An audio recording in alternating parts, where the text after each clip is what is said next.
여러분, 혹시 교육 공간이나 사무실 꾸미실 계획 있으신가요? 많은 분들이 공사 다 끝나고 나서 이거 정말 실수했다 하고 후회하는 게 하나 있거든요. 이게 그냥 예쁘고 안 예쁘고의 문제가 아니라 공간의 가치 자체를 확 떨어뜨릴 수 있는 아주 중요한 문제입니다.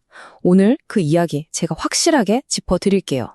자, 인테리어 할 때 가장 돈 많이 들고 흔한 실수가 뭘까요?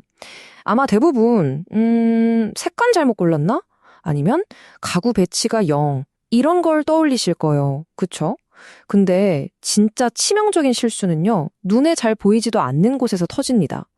공간의 기능 자체를 완전히 마비시켜버릴 수도 있는 그런 문제죠. 한번 상상해보세요. 큰 돈 들여서 정말 멋지게 리모델링을 싹 맞췄는데 이상하게 일하기는 더 힘들어졌어요. 이게 무슨 일일까요?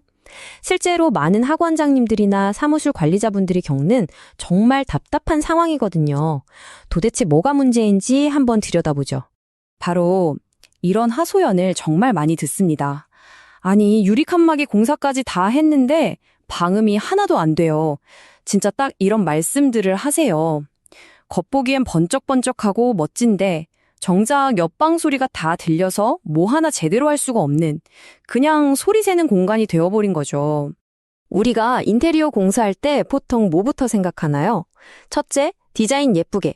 둘째, 예산에 맞춰서. 셋째, 공사 기간 안에 끝내기. 딱 이 세 가지잖아요. 그런데 바로 이 과정에서 어쩌면 가장 중요한 소음 문제가 슬그머니 뒷전으로 밀려나 보이는 겁니다. 그리고 이런 문제는 꼭 공사가 다 끝나고 나서야 아차 쉽게 만드는 거죠. 아니 근데 멀쩡하게 벽을 세워놨는데 왜 소리를 하나도 못 막는 걸까요? 신기하지 않으세요? 그 이유를 알려면 우리가 아주 간단한 과학 원리 하나만 알면 됩니다. 전혀 어렵지 않아요. 유리가 딱 한 장만 있다고 생각해 보세요. 이건 뭐랑 똑같냐면 팽팽한 북 가죽이랑 똑같아요. 소리가 쿵 하고 부딪히면 어떻게 되죠? 가죽이 부르르 떨리면서 그 진동을 반대편으로 고스란히 전달하잖아요. 유리도 마찬가지입니다. 소리를 그냥 통과시켜 버리는 거예요. 그러니 애초에 방음이 되기가 어려운 구조인 거죠. 자, 그럼 한 장짜리 유리가 문제다는 건 알았어요. 그럼 해결책은 뭘까요? 의외로 정말 간단합니다. 바로 눈에 보이지 않는 공기를 이용하는 거예요. 이 공기층에 모든 비밀이 숨어 있습니다.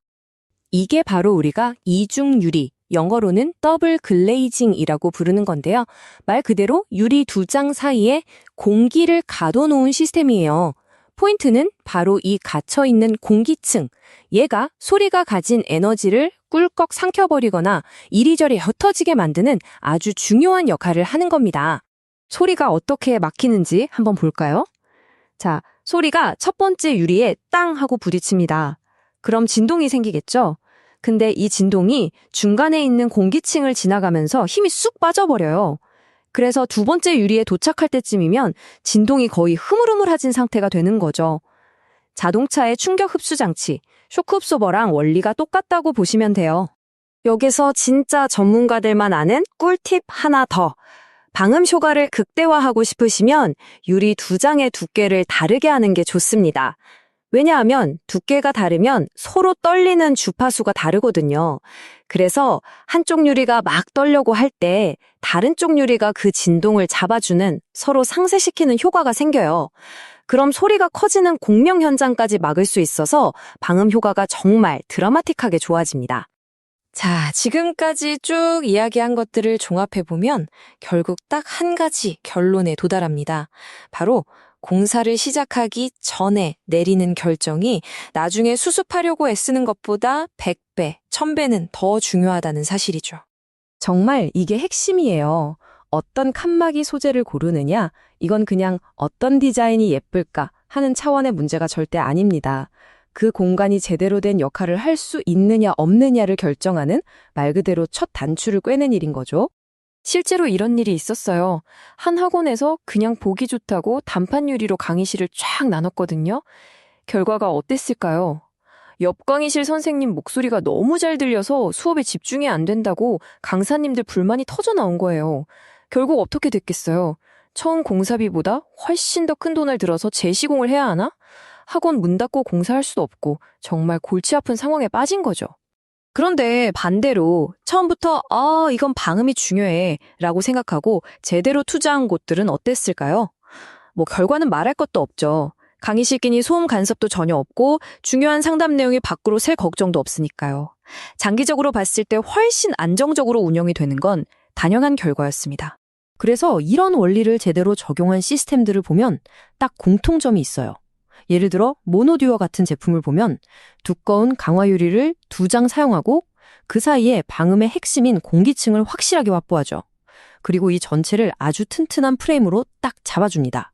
여기에 옵션으로 전동 블라인드 같은 걸 넣으면 필요할 땐 시선까지 완벽하게 차단해서 프라이버시도 지킬 수 있고요.